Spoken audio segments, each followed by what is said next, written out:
নমস্কাৰ সকলোকে স্বাগতম জনাইছো অন্য এক নতুন ভিডিঅ'ত। এইটো ভিডিঅ'ত দেখুৱাম যে যিসকল কেণ্ডিডেটে সিটেটৰ কাৰণে এপ্লাই কৰিম বুলি ভাবিছে সিহঁতে কেনেকৈ এপ্লাই কৰিব। ভিডিঅ'টো শেষলৈকে চাব। ভাল লাগিলে লাইক এটা কৰি দিব, চেনেলত নতুনলে সাবস্ক্ৰাইব কৰি দিব আৰু যদি কিবা ডাউট থাকে আপোনালোকে আমাৰ ইনষ্টাগ্ৰাম পেজত ফলো কৰি তাত সুধিব পাৰে। এতিয়া আপোনালোকক দেখুৱাও যে কেনেকৈ আপোনালোকে সিটেটৰ কাৰণে আবেদন কৰিব। আৰু এটা কথা এইখিনিতে কৈ দিও যে আপোনালোকে যদি মোবাইলত কৰিব বিচাৰে ল্যাপটপ নাই তেনে ক্ষেত্ৰতো কিন্তু আপোনালোকে এপ্লাই কৰিব পাৰিব। স্টেপস কেইটা ফলো কৰিব আপোনালোকে মোবাইলৰ পৰাও এপ্লাই কৰিব পাৰিব। প্ৰথমতে আপোনালোকে গুগল ক্ৰমত সিটেট বুলি সাৰ্চ কৰি দিব। সাৰ্চ কৰি দিলে আপুনি এনেকুৱা এখন ইন্টাৰফেস পাব। এই যেটো লিংক দেখা পাইছে সেন্ট্ৰেল টিচাৰ এলিজিবিলিটি টেষ্ট, ইয়াত ক্লিক কৰি দিব। ক্লিক কৰি দিলে আপুনি এনেকুৱা এখন ইন্টাৰফেস পাব।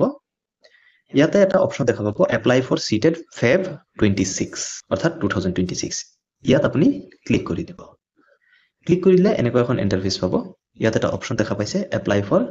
সিটেট ফেব 26, ইয়াত ক্লিক কৰি দিব। ক্লিক কৰি দিলে এনেকুৱা এখন পপআপ ওপেন হ'ব, আপুনি ওকে ক্লিক কৰি দিব। ক্লিক কৰি দিলে আকৌ এনেকুৱা এখন ইন্টাৰফেস ওপেন হ'ব। যেহেতু ফাৰ্স্ট টাইম ৰেজিষ্ট্ৰেচন কৰিব লাগিব সেয়ে আপোনালোকে নিউ ৰেজিষ্ট্ৰেচনত ক্লিক কৰিব লাগিব। যদি আপোনালোকে ৰেজিষ্ট্ৰেচন কৰি এপ্লিকেশন ফৰ্মখন আধাতে এৰি গৈছে তেনে ক্ষেত্ৰত আপোনালোকে লগইন কৰি সেই এপ্লিকেশন কমপ্লিট কৰিব পাৰিব। এতিয়া আপোনালোকক দেখুৱাও যে আপোনালোকে ৰেজিষ্ট্ৰেচন কেনেকৈ কৰিব। নিউ ৰেজিষ্ট্ৰেচন যেটো অপশন দেখা পাইছে ইয়াত ক্লিক কৰি দিব। ক্লিক কৰি দিলে আপোনাক কিছুমান ইনফৰমেশন দেখুৱাব, যেনে ধৰি লওক আপোনাৰ ফি যদি আপুনি জেনাৰেল বা ওবিসি এনসিএল হয় তেনে ক্ষেত্ৰত পেপাৰ 1 বা পেপাৰ 2 ৰ কাৰণে 1000 টকা আৰু যদি আপুনি দুইটা পেপাৰে দিয়ে তেনে ক্ষেত্ৰত 1200 টকা। যদি এসসি এসটি আৰু ডিফাৰেন্টলি এবল পাৰসন হয় তেনে ক্ষেত্ৰত পেপাৰ 1 500 টকা বা পেপাৰ 2 হলে 500 টকা আৰু যদি দুইখন পেপাৰে দিয়ে তেনে ক্ষেত্ৰত 600 টকা দিব লাগিব। তাৰে পিছত ইয়াত আহিল ফটো আপুনি লেটেষ্ট ফটোগ্ৰাফ দিব লাগিব আৰু সিগনেচাৰো দিব লাগিব। Should be in JPG format, JPG ফৰমেটত হ'ব লাগিব। Size of the photo image must be greater than 10 KB and less than 100 KB। আপোনাৰ ফটোখন 10 KBৰ ওপৰত হ'ব লাগিব আৰু 100 KBৰ তলত হ'ব লাগিব। 3 নম্বৰত কৈছে যে size of the signature image must be greater than 3 KB and less than 30 KB। আপোনাৰ যি সিগনেচাৰ হয় সেইটো মিনিমাম 3 KB হ'ব লাগিব আৰু ম্যাক্সিমাম 30 KB হ'ব লাগিব। তাতকে বেছি হ'ব নোৱাৰিব বা 3 KB কে কম হ'ব নোৱাৰিব। ইমেজৰ ডাইমেনশন দিছে, যি বহল হয় সেইটো 3.5 cm হ'ব লাগিব আৰু যেটো হাইট হয় উচ্চতা হয় ফটোৰ সেইটো হ'ব লাগিব 4.5 cm, অৰ্থাৎ সেইটো ইমেজ ডাইমেনশন হয়। আৰু image dimension of signature should be 3.5 cm length, আপোনাৰ বহলটো 3.5 cm হ'ব লাগিব আৰু 1.5 cm হাইট হ'ব লাগিব, অৰ্থাৎ সিগনেচাৰৰ যেটো ইমেজ হ'ব হেতুৰ উচ্চতাটো 1.5 cm হ'ব লাগিব। এটো এটা ৰিজল্যুশন হয়। আপোনালোকে যেতিয়া ফটো দিব মোবাইলৰ পৰা তেনে ক্ষেত্ৰতো কিন্তু আপোনালোকে তাৰ পৰা সিলেক্ট কৰিব পাৰিব। তাত এটা ঘৰ থাকিব, সেই ঘৰটো বা কাৰ্সাৰ এটা থাকিব, হেতু আপুনি ধৰি এডজাস্ট কৰি দিব পাৰিব। মই আপোনালোকক দেখুৱাম কেনেকৈ আপোনালোকে কৰিব। মোবাইলতো পাৰিব আপোনালোকে, সেইকাৰণে আপোনালোকে ইমান ভাবিব নালাগে বা ভয় খাব নালাগে। তাৰে পিছত পাসওয়াৰ্ডটো কৈছে কি password must be 8 to 13 character long, 8 পৰা 13 ক্যাৰেক্টাৰৰ ভিতৰত হ'ব লাগিব। 2 নম্বৰটো হৈছে password must have at list 1 upper case alphabet, minimum এটা আপাৰ কেস এলফাবেট থাকিব। 3 নম্বৰত কৈছে password must have at list 1 লোৱাৰ কেস এলফাবেট, মিনিমাম এটা লোৱাৰ কেস এলফাবেট লাগিব। আপাৰ কেস এলফাবেট মানে হ'ল ক্যাপিটেল লেটাৰ আৰু লোৱাৰ কেস এলফাবেট মানে হ'ল স্মল লেটাৰ। 4 নম্বৰত কৈছে password must have at list 1 numerical অৰ্থাৎ নিউমেৰিক ভ্যালু, কমসে কম এটা ডিজিট দিব লাগিব, যেনে ধৰক 1 2 3 এনেকুৱা এটা ভ্যালু আপুনি দিবই লাগিব পাসওয়াৰ্ডত। 5 নম্বৰত কৈছে password must have at list 1 special character such as এইকেইটাৰ ভিতৰত যিকোনো এটা ক্যাৰেক্টাৰ আপুনি দিব পাৰে। এতিয়া মই আপোনালোকক এটা পাসওয়াৰ্ডৰ হিন্ট দি দিও, যেনে আপুনি দিলে assam@123, এ টু ক্যাপিটেল লেটাৰ দি দিব, বাকি SSAM স্মল লেটাৰত দি দিব, তাৰ পিছত @টো ইয়াৰ পৰা আহিব আৰু আপুনি নিউমেৰিকেল ভ্যালু যেনে ধৰি লওক 1 2 3 দি দিলে। তো এনেকে আপুনি পাসওয়াৰ্ডটো সেট কৰি দিব।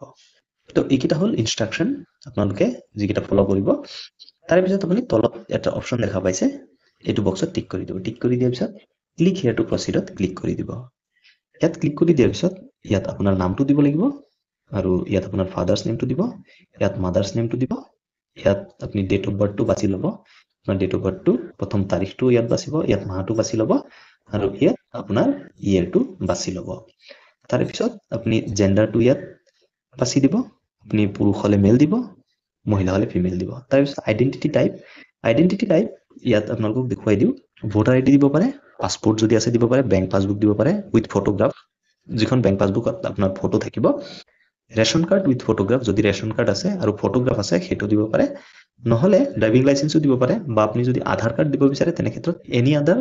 Valid govern identity with photograph এইটো আপোনালোকে দিব পাৰে। যদি আধাৰ কাৰ্ড দিয়ে আপুনি এইটোত ক্লিক কৰি দিব।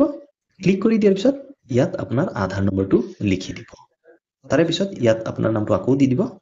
Confirm candidate নেমত। তাৰে পিছত কনফাৰ্ম ফাদাৰ্ছ নেমত আপোনাৰ দেউতাৰ নামটো আকৌ দিব,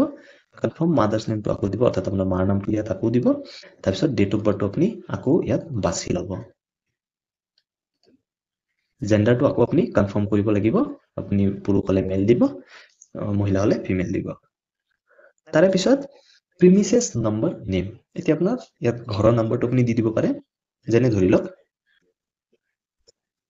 হাউচ নম্বৰ 279। এইকেইটা মই ৰেণ্ডমলি দিছো ডিটেইলছ,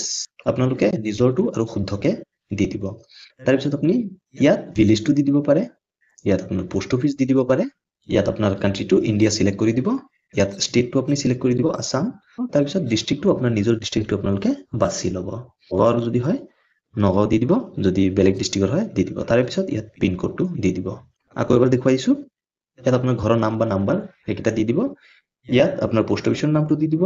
ইয়াত আপুনি ভিলেজৰ নামটো দি দিব, ইয়াত আপুনি কাণ্ট্ৰি ইণ্ডিয়া সিলেক্ট কৰিব, ইয়াত আপুনি ষ্টেট আসাম দিব, যদি বাহিৰৰ হয় বাহিৰৰ দি দিব। তাৰপিছত ডিষ্ট্ৰিক্টটো আপুনি নিজৰ ডিষ্ট্ৰিক্টটো বাছি ল'ব, আপুনি যোনখন ডিষ্ট্ৰিক্টৰে হয় সেইটো বাছি ল'ব। বাছি লোৱাৰ পিছত ইয়াত পিনক'ডটো দি দিব। দি দিয়াৰ পিছত ইয়াত আপোনাৰ ইমেইল আইডিটো দিব, সেই সেম ইমেইল আইডি ইয়াত দি দিব। দি দিয়াৰ পিছত ইয়াত আপোনাৰ মোবাইল নাম্বাৰটো দিব, ইয়াত আকৌ সেই সেম মোবাইল নাম্বাৰটো দিব। তাৰে পিছত যদি আপোনাৰ বৰ্তমানৰ এড্ৰেছ, যিটো এড্ৰেছ আপুনি ওপৰত লিখিলে সেইটোৱে আপোনাৰ স্থায়ী ঠিকনা হয়, অৰ্থাৎ পাৰ্মানেণ্ট এড্ৰেছ হয়, আপুনি ইয়াত টিক কৰি দিব। আৰু যদি আপোনাৰ বৰ্তমানৰ ঠিকনা যিটো আপুনি ওপৰত দিছে তাতকে যদি এইটো ঠিকনা বেলেগ হয়, অৰ্থাৎ আপোনাৰ স্থায়ী ঠিকনা যদি বেলেগ হয়, ইয়াত পাৰ্মানেণ্ট এড্ৰেছটো আপুনি দিব, আপোনাৰ যিটো স্থায়ী ঠিকনা হয় সেইটো আপুনি ইয়াত দিব। তাৰে পিছত আপুনি পাছৱৰ্ড, মই যেনেকে কৈছিলো ভিডিঅ' ষ্টাৰ্টিঙত যেনেকে আপুনি পাছৱৰ্ডটো দিব লাগে তেনেকে দি দিব। তো এইটো হ'ল এটা পাছৱৰ্ড হিণ্ট, আপোনালোকক দেখুৱাই দিছো। তো এনেকুৱাকে আপুনি দিব পাৰে, আপোনাৰ নাম @123 বা @321 এনেকে আপুনি দিব পাৰে। তো সেম পাছৱৰ্ড আপুনি ইয়াতো দি দিব। দি দিয়াৰ পিছত ইয়াত সিকিউৰিটি কুৱেশ্যন যিটো অপশ্যন দেখা পাইছে সেইটো আপুনি ইয়াৰ পৰা বাছি ল'ব। সিকিউৰিটি কুৱেশ্যনত কি কি আছে, আপুনি আপোনাৰ ফাৰ্ষ্ট স্কুলৰ নাম দিব পাৰে, আপোনাৰ ফেভৰেট কালাৰ দিব পাৰে, আপোনাৰ ফেভৰেট বুক দিব পাৰে, ফেভৰেট স্পৰ্টছ দিব পাৰে, বা প্লেচ অফ বাৰ্থ দিব পাৰে। যেনেকে ধৰি লওক মই এতিয়া ফেভৰেট কালাৰ দি দিম, ফেভৰেট কালাৰ যিটো মোৰ ফেভৰেট কালাৰ ব্লেক, মই ইয়াত ব্লেক দি দিলোঁ। দি দিয়াৰ পিছত এই কেপচা যিটো অপশ্যন দেখা পাইছে সেইটো ইয়াত ভৰাই দিম, যেনে 386OA7। তো ভৰাই দিলো। ভৰাই দি এতিয়া ছাবমিটত ক্লিক কৰি দিম। ছাবমিটত ক্লিক কৰিলে এনেকুৱা এখন ইণ্টাৰফেচ আহিব, আপুনি ক্লোজ কৰি দিব। ক্লোজ কৰি দি আপুনি গোটেই ডিটেইলছ চাই ল'ব, ওপৰৰ পৰা তললৈকে আপোনালোকে গোটেই ডিটেইলছ চাই ল'ব ভালকে যে ঠিকে আছে নে নাই। যদি গোটেইকেইটা ডিটেইলছ ঠিকে আছে তেনে ক্ষেত্ৰত আপুনি কি কৰিব, যদি আপোনাৰ নাম ঠিকে আছে মাই নেমত টিক কৰি দিব, যদি আপোনাৰ ফাদাৰ্ছ নেম ঠিকে আছে ফাদাৰ্ছ নেম টিক কৰিব, মাদাৰ্ছ নেম ঠিকে আছে যদি মাদাৰ্ছ নেম টিক কৰিব, ডেট অফ বাৰ্থ যদি ঠিকে আছে ডেট অফ বাৰ্থ টিক কৰিব, জেণ্ডাৰ ঠিকে থাকিলে জেণ্ডাৰ টিক কৰিব, এড্ৰেছ ঠিক থাকিলে এড্ৰেছ টিক কৰিব, মোবাইল নম্বৰ ঠিক থাকিলে মোবাইল নম্বৰ টিক কৰিব, ইমেইল আইডি ঠিক থাকিলে ইমেইল আইডি টিক কৰি দিব। আৰু যদি এইকেইটাৰে কিবা এটা ভুল আছে আপুনি এডিট ৰেজিষ্ট্ৰেশ্যন ফৰ্মত ক্লিক কৰি আকৌ এডিট কৰিব পাৰিব। যিহেতু মোৰ গোটেইকেইটা ঠিকে আছে মই আই এগ্ৰিত ক্লিক কৰি দিম। ক্লিক কৰি দিয়াৰ পিছত submit and send OTP to verified mobile number ইয়াত ক্লিক কৰি দিম। তো ক্লিক কৰি দিলে এনেকুৱা এখন ইণ্টাৰফেচ পাম, আপোনালোকেও পাব। তো ইয়েছ ক্লিক কৰি দিব। আপোনাৰ মোবাইলত এটা OTP আহিব, সেই OTPটো ইয়াত ভৰাই দিব লাগিব। তাৰে পিছত আপুনি এপ্লিকেশ্যন ফৰ্ম যিটো অপশ্যন দেখা পাইছে ইয়াত ক্লিক কৰি দিব, বা আপুনি কমপ্লিট এপ্লিকেশ্যন ফৰ্মতো ক্লিক কৰিব পাৰে। তাত ক্লিক কৰি দিয়াৰ পিছত আপুনি এনেকুৱা এখন ইণ্টাৰফেচ পাব। প্ৰথমতে আপোনাৰ পাৰ্চনেল ডিটেইলছ দিব লাগিব, তাৰে পিছত আপোনাৰ এপ্লাই ফৰ ডিটেইলছ দিব লাগিব, কোৱালিফিকেশ্যন ডিটেইলছ দিব লাগিব, আৰু আপোনাৰ ফটো এণ্ড ছিগনেচাৰ আপলোড কৰিব লাগিব। তাৰপিছত ফাইনেল ছাবমিশ্যন দি আপোনাৰ পে'মেণ্টটো কৰি দিব লাগিব। তো আপুনি পাৰ্চনেল ডিটেইলছত ক্লিক কৰি দিব। ক্লিক কৰি দিলে আপোনাৰ ডিটেইলছসমূহ এনেকৈ আহি যাব। আপুনি ইয়াৰ পৰা নেশ্যনেলিটিটো চিলেক্ট কৰি দিব, নেশ্যনেলিটিটো ইণ্ডিয়ান দি দিব। তাৰে পিছত আপুনি কেটেগৰী কোনটো কেটেগৰীৰ হয় সেইটো আপুনি চিলেক্ট কৰি দিব। আপুনি OBC হ'লে OBC দিব, ST SC জেনেৰেল যোনটো হয় সেইটো আপুনি দি দিব। তাৰে পিছত ইয়াত আপোনাৰ কেটেগৰীটো আকৌ কনফাৰ্ম কৰি দিব লাগিব। ইয়াত যদি আপনি ডিসেবল হয় অৰ্থাৎ বিকলাঙ্গ হয় তেনে ক্ষেত্ৰত আপনি ইয়েছত ক্লিক কৰি দিব যদি আপনি বিকলাঙ্গ নহয় তেনে ক্ষেত্ৰত আপনি নোত ক্লিক কৰি দিব সেম এনেকৈ আপনি ইয়াতো নোট ক্লিক কৰি দিব যদি বিকলাঙ্গ হয় তেনে ক্ষেত্ৰত আপোনালোকে ইয়েছত ক্লিক কৰি দিব লাগিব আৰু যদি নহয় নোট ক্লিক কৰি দিব তাৰ পিছত এমপ্লয়মেন্ট স্ট্যাটাসটো আপনি ইয়াৰ পৰা বাছি দিব যে যদি আপনি এমপ্লয়েড এজ টিচাৰ যদি আপনি টিচাৰ হিচাপে কাম কৰিছিল তেনে ক্ষেত্ৰত আপনি এটো দিব এমপ্লয়েড আদাৰ দেন টিচাৰ যদি আপনি টিচাৰৰ বাহিৰে বেলেগ এমপ্লয়েড হয় তেনে ক্ষেত্ৰত আপনি এটো সিলেক্ট কৰিব আৰু যদি আপনি জব কৰা নাই তেনে ক্ষেত্ৰত আপনি নট এমপ্লয়েড বুলি দি দিব ইয়াৰ পিছত এই ক্যাপচাটো ইয়াত ভৰাই আপনি সেভ এণ্ড নেক্সটত ক্লিক কৰি দিব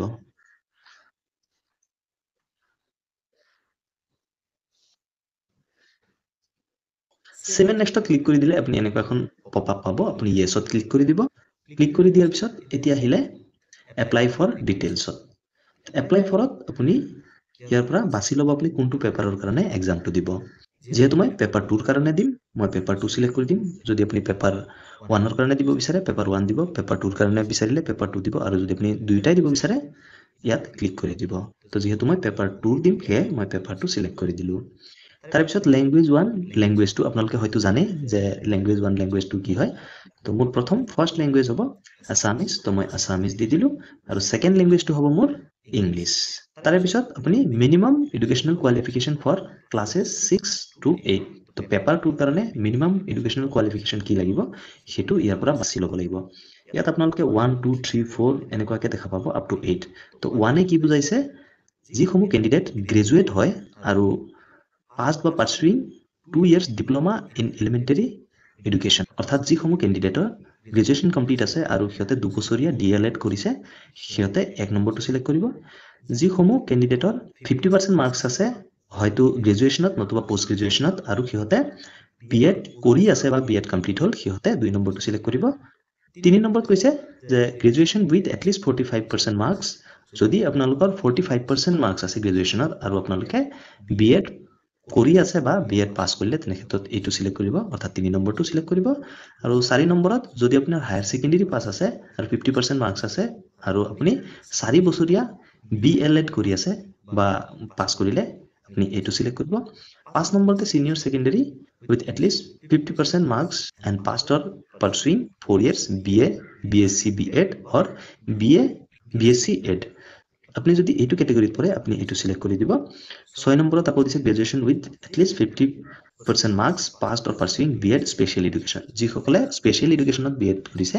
যদি সিহঁতৰ 50% মাৰ্কস আছে তেনে ক্ষেত্ৰত 6 নম্বৰ সিলেক্ট কৰিব আৰু any candidate having qualified BEd program recognized by NCTA অৰ্থাৎ এইটোৱে কৈছে যে যদি আপোনালোকৰ ওপৰৰ কোনো এটা অপচনে আপোনালোকৰ নহয় কাৰণ আগত বিএড সমূহ অকন বেলেগ ধৰণৰ আছিলে কাৰোবাৰ এবছৰত বিএড হয় তো যদি আপোনালোকৰ আগতেই এনেকুৱা কৰা আছিলে বিএড যিসমূহ আপোনালোকৰ এই ওপৰৰ ক্যাটাগৰী কেইটাত নপৰে আপুনি এই 7 নম্বৰটো সিলেক্ট কৰি দিব আৰু 8 নম্বৰত কৈছে যিসকল ক্যান্ডিডেটৰ পোষ্ট গ্ৰেজুৱেচন কমপ্লিট আছে আৰু সিহঁতে পোষ্ট গ্ৰেজুৱেচনত সিহঁতে 55% মাৰ্কস পাইছে আৰু 3 বছৰীয়া বিএড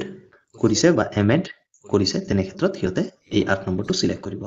যেহেতু মোৰ 2 নম্বৰটো হয় মোৰ গ্ৰেজুৱেচনত 50% মাৰ্কস আছে আৰু পোষ্ট গ্ৰেজুৱেচন মই কৰি আছো বৰ্তমান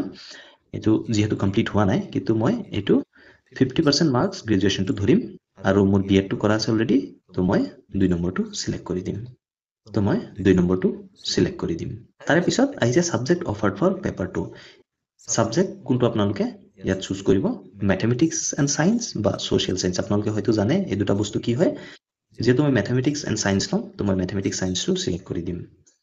আপোনালোকে যোনটো লয় আপোনালোকে হেতু সিলেক্ট কৰি দিব তাৰে পিছত ইয়াত আহিছে যে আপুনি কি কৰা আছে যদি ডিপ্লোমা কৰা আছে আপুনি ডিপ্লোমাটো সিলেক্ট কৰি দিব আৰু যদি আপোনাৰ বিএড কৰা আছে তেনে ক্ষেত্ৰত আপুনি এইটো সিলেক্ট কৰিব আৰু যদি দুইটাই কৰা আছে দুইটাই আপোনালোকে সিলেক্ট কৰি দিব পাৰে যেহেতু মই ডিএলএড কৰা নাই মই এইটো সিলেক্ট নকৰো অনলি বিএড কৰা আছে মই এইটোহে সিলেক্ট কৰিম তাৰে পিছত ইয়াত এই ক্যাপচাটো ভৰাই দি 7 নেক্সটত ক্লিক কৰি দিম এতিয়া কোৱালিফিকেশন ডিটেইলছটো দিব লাগিব আপোনালোকৰ বিএডৰ ডিটেইলছটো ইয়াত দিব লাগিব পাস স্ট্যাটাস আপুনি যদি বিএড কৰি আছে তেনে ক্ষেত্ৰত এপিয়াৰিং দিব আৰু যদি আপুনি কমপ্লিট কৰিছে তেনে ক্ষেত্ৰত পাস দি দিব আৰু ইয়াৰ অফ পাসিং আপুনি ইয়াত দিব লাগিব যে আপুনি কোন চনত পাস কৰিলে তো সেইটো আপুনি ইয়াৰ পৰা বাছি ল'ব যেহেতু মই 2025 পাছ কৰিলো মই 2025 দি দিম তাৰ পিছত কোৰ্স ষ্ট্ৰীম নেম এতিয়া ইয়াত এটাই আহিব এটো আপুনি দিব লাগিব যদি আপোনালোকৰ বেলেগ আহে আপোনালোকে চাই ল'ব যোনটো আপোনালোকৰ কাৰণে শুদ্ধ হয় সেইটো আপোনালোকে দিব তাৰ পিছত board university and institution name তো মই গুৱাহাটী ইউনিভাৰ্সিটিৰ আন্ডাৰৰ বেলেগ এখন কলেজত কৰিছিলো যেহেতু মোৰ কলেজৰ নাম বা মোৰ ইনষ্টিটিউটৰ নাম ইয়াত নাই কিন্তু মোৰ গুৱাহাটী ইউনিভাৰ্সিটিৰ আন্ডাৰত আছে সেয়েহে মই গুৱাহাটী ইউনিভাৰ্সিটি দি দিম department of education Guwahati university এটো দি দিম আপোনালোকৰ যদি কলেজৰ নাম আহে আপোনালোকে ইয়াত সেইটো দি দিব কলেজৰ নামটো যদি নাথাকে আপোনালোকে যোনটো বোৰ্ডৰ আন্ডাৰত বা যোনটো ইউনিভাৰ্সিটিৰ আন্ডাৰত কৰিছিলে সেইটো আপোনালোকে ইয়াত দিব লাগিব তাৰ পিছত ৰিজাল্ট মোডটো আপোনালোকে চাই ল'ব যদি পাৰ্চেন্টেজত আছে আপোনালোকৰ ৰিজাল্ট তেনেকৈ পাৰ্চেন্টেজ দিব যদি সিজিপিএত আছে সিজিপিএ দিব মোৰ পাৰ্চেন্টেজত আছে মই পাৰ্চেন্টেজটো দি দিম পাৰ্চেন্টেজটো যেতিয়া দি দিম আপোনালোকে চাব পাৰে ইয়াত টোটাল মাৰ্কস দিব লাগিব ইয়াত আপোনালোকে কিমান মাৰ্কস পাইছে সেইটো দিব লাগিব মাৰ্কশিটত লিখা আছে তো মই টোটাল মাৰ্কস 700ৰ ভিতৰত 554 পাইছো তো মোৰ পাৰ্চেন্টেজ অটোমেটিক্যালি ইয়াত আহি গৈছে তাৰ পিছত ইয়াত মোৰ ইনষ্টিটিউচন পিন কোডটো দি দিম তো পিন কোডটো দি দিলো এতিয়া ক্যাপচাটো ভৰাই দি সেভ এণ্ড নেক্সটত ক্লিক কৰি দিম তো ক্যাপচাটো ভৰাই দিলো এতিয়া সেভ এণ্ড নেক্সটত ক্লিক কৰি দিও তাৰ পিছত এখন পপ আপ ওপেন হ'ব ইয়েছত ক্লিক কৰি দিম এতিয়া আহি গল ফটো আৰু সিগনেচাৰ তো মই ফটোটো সিলেক্ট কৰি দিও ইয়াৰ পৰা আপোনাৰ ফটোখন 10 কেবিৰ পৰা 200 কেবিৰ ভিতৰত হ'ব লাগিব আৰু জেপিজি ফৰমেটত হ'ব লাগিব সিগনেচাৰটো মিনিমাম 4 কেবিৰ পৰা 30 কেবিৰ ভিতৰত হ'ব লাগিব তো আপোনালোকে কি কৰিব ইয়াত চুজ ফাইল যেটো অপচন দেখা পাইছে ইয়াত ক্লিক কৰি দিব ক্লিক কৰি দি আপোনাৰ সিস্টেমৰ পৰা বাছি ল'ব আপোনাৰ ফটোকপি আপোনালোকে এনেকুৱা এখন ইন্টাৰফেস পাব তাৰে পিছত ইয়াত জুম আউট অপচন দেখা পাইছে ইয়াত আপুনি ক্লিক কৰি দিব ক্লিক কৰি দি আপুনি এই সাৰ্কেলটোৰ ভিতৰত আপোনাৰ ফটোটো এডজাস্ট কৰি ল'ব যদি সৰু হৈ গৈছে জুম ইন কৰি দিব যদি ডাঙৰ হৈ আছে তেনেকৈ আপুনি এনেকৈ সৰু কৰি ল'ব আৰু আপুনি ইয়াত যিকিটা মুভ আপ মুভ ডাউন যিকিটা অপচন দেখা পাইছে ইয়াত ক্লিক কৰি আপুনি এডজাস্ট কৰিব পাৰে ফটোটো মই এডজাস্ট কৰি দিলো এডজাস্ট কৰি দিয়াৰ পিছত ডান যিটো অপচন দেখা পাইছে ইয়াত ক্লিক কৰি দিম মোৰ ফটোটো এনেকুৱাকৈ আহি গৈছে এতিয়া আপলোডত ক্লিক কৰি দিম আপোনালোকে চাব পাৰিছে image file uploaded successfully okay click কৰি দিম মোৰ ফটোটো আপলোড হৈ গৈছে ঠিক এনেকৈ আকৌ সিগনেচাৰটো আপলোড কৰিব লাগিব তো আকৌ ফাইলটো সিলেক্ট কৰি দিও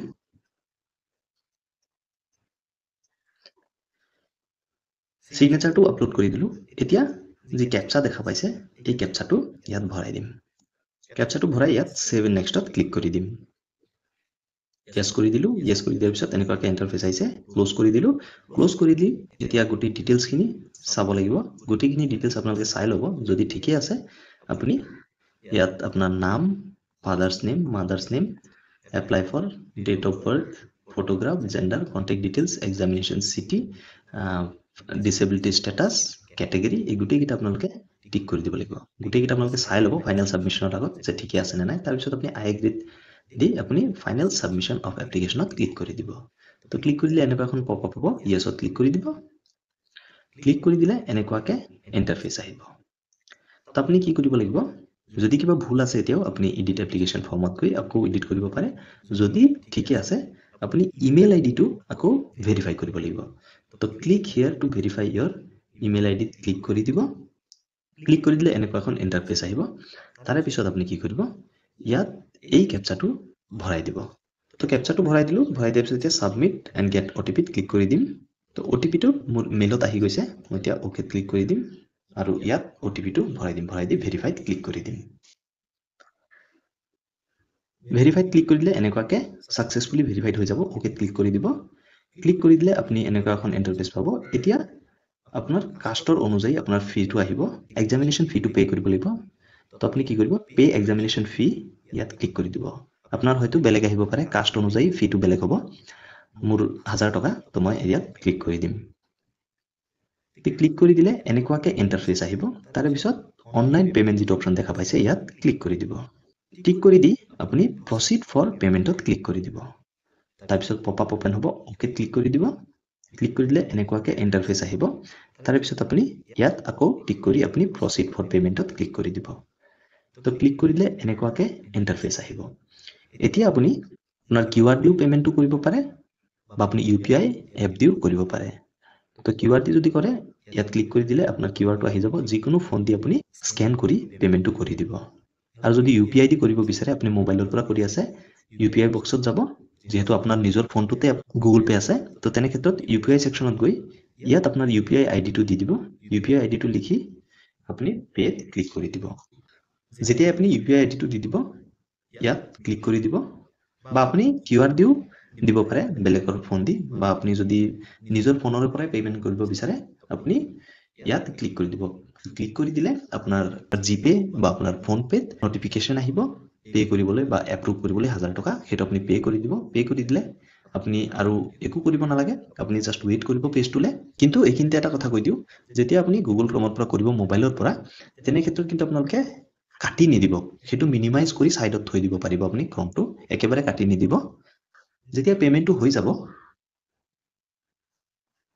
পেমেন্টটো হৈ যোৱাৰ পিছত এনেকুৱাকে পেজ ওপেন হৈ আহিব তাতে পিছত আপুনি যদি এই কনফাৰ্মেশন পেজটো ইমেইলত পাব বিচাৰে তেনে ক্ষেত্ৰত আপুনি ইয়াত ক্লিক কৰি দিব ক্লিক কৰি দিলে আপোনাক এনেকুৱাকে পঠাই দিব অকমান টাইম ওয়েট কৰিব ইয়াত চাব পাৰে আপোনালোকে 70% এতিয়া 100% হোৱালে আপোনালোকে ওয়েট কৰিব তো আপোনাক মেইল কৰি দিয়া গৈছে আৰু এটো যদি আপুনি ডাউনলোড কৰিব বিচাৰে click here to download confirmation page ইয়াত ক্লিক কৰি দিব তে ক্লিক কৰি দিলে অকমান ওয়েট কৰিব ওয়েট কৰিলে চাব পাৰে ডাউনলোড ডান সাকসেসফুলি ওকে ক্লিক কৰি দিব আপোনাৰ ডাউনলোড ফোল্ডাৰত গৈ আপোনাৰ নিজৰ মোবাইলতে আপোনালোকে ওপেন কৰিব ওপেন কৰিলে এনেকুৱাকে আপোনাৰ যি কনফাৰ্মেশন পেজ হয় হেতু আপোনালোকে পাই যাব আৰু এটো আপুনি ৰাখি থব তো এটোই আছিল সিটেটৰ এপ্লিকেশন প্ৰসেস আশা কৰো মই আপোনালোকক বুজাব পাৰিলো বা স্টেপ বাই স্টেপ আপোনালোকক দেখুৱাব পাৰিলো ভিডিওটো যদি ভাল লাগে লাইক এটা কৰি দিব চেনেলত নতুনলে সাবস্ক্ৰাইব কৰি দিব আৰু আমাৰ চেনেলৰ ফালৰ পৰা সকলোকে যিসমূহে সিটেট দি আছে অশেষ শুভেচ্ছা থাকিল এক্সামত ভাল কৰক তাৰে কামনাৰে smart hub Assam YouTube channel ধন্যবাদ জয় আই অসম